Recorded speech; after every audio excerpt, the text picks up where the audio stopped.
Hi there and welcome back to the channel. Over the past several weeks, I've been traveling around Sweden. We've explored the bustling cities, fished in the deep lakes, and picked berries in the vast forests of northern Sweden. But today, we're slowing things down. We're heading off the beaten path to a place that feels like a well-kept secret. Welcome to Klövsjö.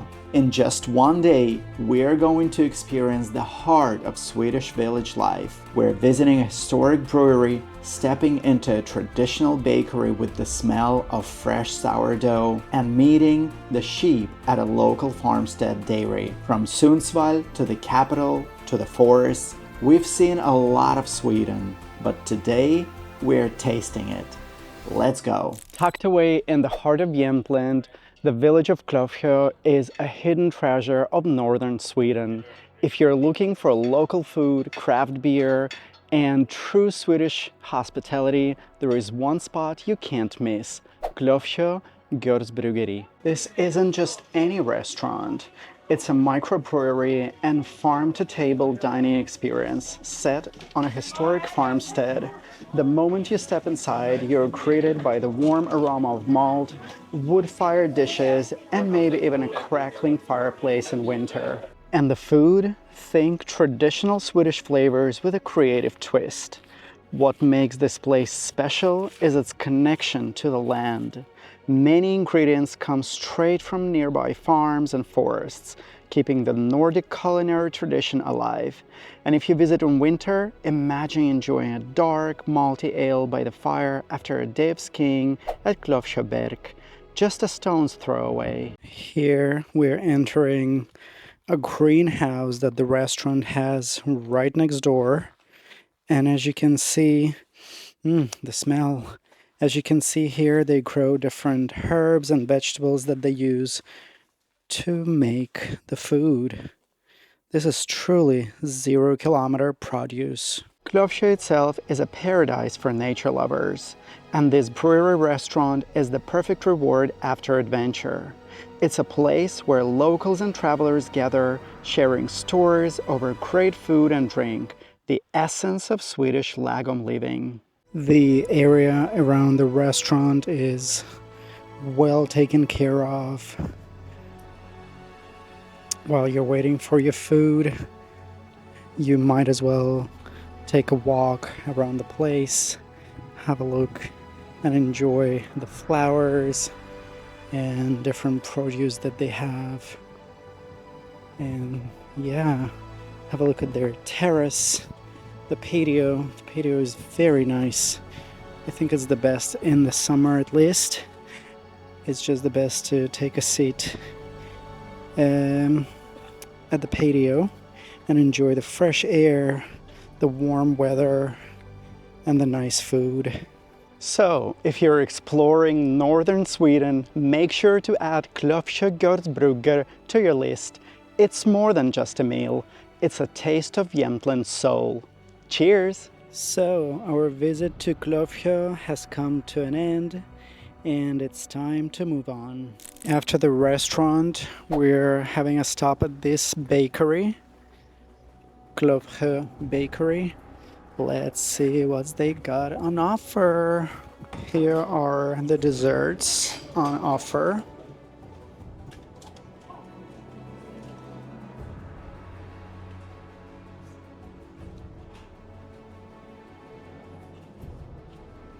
Leaving the charming village of Klövsjö behind, the road starts to open up. The houses get further apart, and suddenly you're surrounded by the beautiful landscapes of Jämtland. It's the kind of drive that makes you want to roll down the window and just breathe in the fresh air. We're heading just a little further out to a place where the local food movement gets even more personal. A sheep farm that's been turned into one of the region's most beloved dairies. Let's see what's waiting for us at Strömmens Gårdsmejeri. Hey everyone! Today we're visiting a charming little place in Sweden called Strömmens Gårdsmejeri, a family-owned farm and dairy that's all about organic, locally produced goodness. If you love authentic Swedish food, beautiful landscapes, and sustainable farming, this is a must-visit spot. Let's check it out. Located in the picturesque countryside of Sweden, Strömmens Gårdsmejeri is a small-scale organic farm that produces high-quality dairy products the traditional way. They focus on sustainability, animal welfare, and delicious natural flavors. One of the best parts of this place, the animals. They raise happy, free-range sheep that provide the milk for their dairy products. Unfortunately, it's a rainy day and there are not too many sheep outside, but I did spot this one here. Oh, thank you.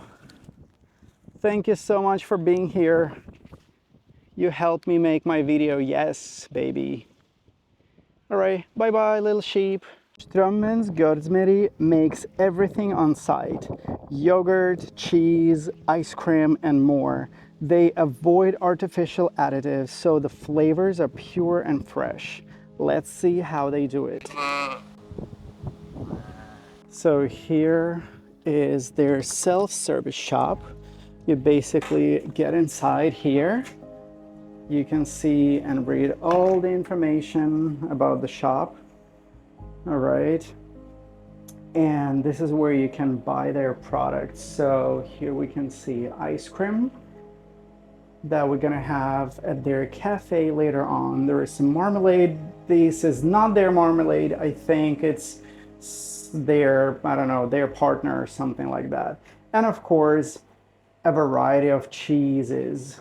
So here are the cheeses that they produce. So we just got inside their self-service shop and this is really amazing. I've never seen anything like that in any other place that I've visited. So here they welcome you and they explain everything, what they have and what you have to do. Basically what you have to do is to choose whatever you want to buy. For example, if I want to buy some cheese, so I get this cheese that I liked, for instance. There are different kinds. Here you have the price. It's 133 Swedish crowns. I think it's around 13 euros. So this would cost 13 euros. I think it's not very cheap, but this is Sweden. So then I would get this cheese, right? And I would have to get a piece of paper like this, write my name, the price, and whatever I bought here, right? And the total that I have to pay. Then I would have to use this Swish system and pay using the QR code. Unfortunately, in this very shop, you can't use cash, but I did see some other shops where you can actually use cash. So basically this system would only be for people who live in Sweden and have this system. I don't have this one, so I would have to go to their cafe and get the cheese there and not here. But I would love to actually buy it here. That would be just great, really. Close to their farm, they recently opened a cafe. You can see they have their patio right outside. And now we are going to try their products. So here you can see their cheese products. There are different types of cheeses made from sheep milk. Okay, these are some examples.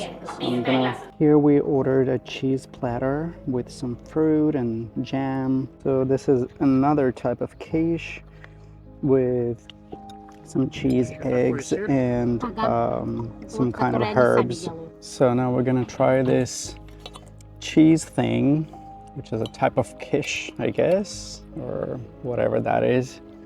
So let's see how it tastes.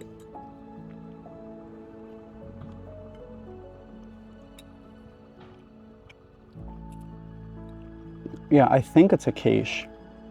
Pretty good. It's sheep cheese, I guess. And I think there are some eggs too. Yummy. Of course, no meal can be finished without a dessert. And as it's a dairy, we're trying their ice cream, and I'm talking to the farm's owner. Hi, what's your name? Caroline. Caroline, nice meeting you. And the farm that we looked at is yours, right? Yeah, it's mine. Okay. All right. And here, what's here? What can we see here? This is ice cream. It's made on mostly on sheep milk. Okay. Yeah. All right. And what flavors do you have? Oh, a lot of. This is like strawberry with chocolate. Okay. And we have coffee. Okay. Rhubarb. Pineapple. Okay.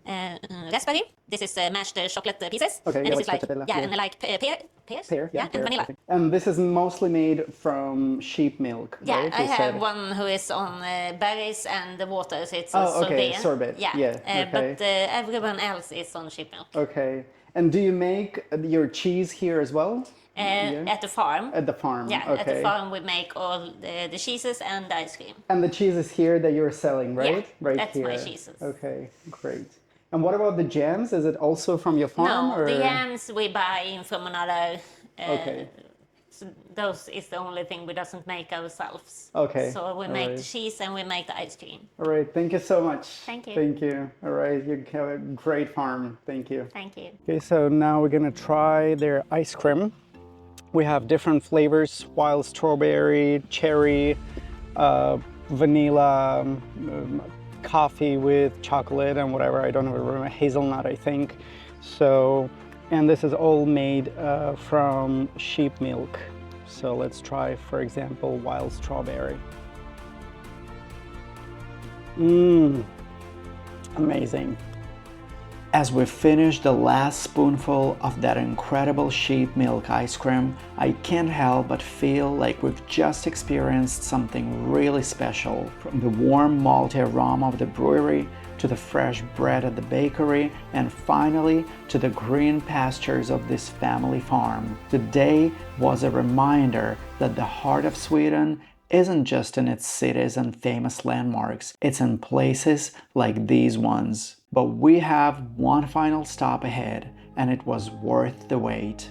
We're driving a little further north to Överturringen to arrive just in time for Ljusnatt, a beloved tradition here in northern Sweden. As the sun begins to set over the lake, candles and torches are lit all along the roads and shoreline. Families and friends gather with blankets and baskets of food, sitting together by the water, watching the flames flicker and dance on the surface. Okay, I'm gonna tell a story about this food. So it looks like a pancake with some ham, but in fact, it's a type of a pancake. It's only water and flour, and it has bacon in it. So it's a typical food. It's called kölbulle, köl meaning coal. And in the past, people made it using coal. Now they don't, but they preserve the name. So, and it's a traditional type of food that they often have during different holidays. It's a way of saying goodbye to summer, a moment of quiet gratitude for the long, warm days, and a gentle welcome to the white winter. From the brewery to the bakery, to the sheep farm, and finally this, a perfect ending to a perfect season. So we can see candles.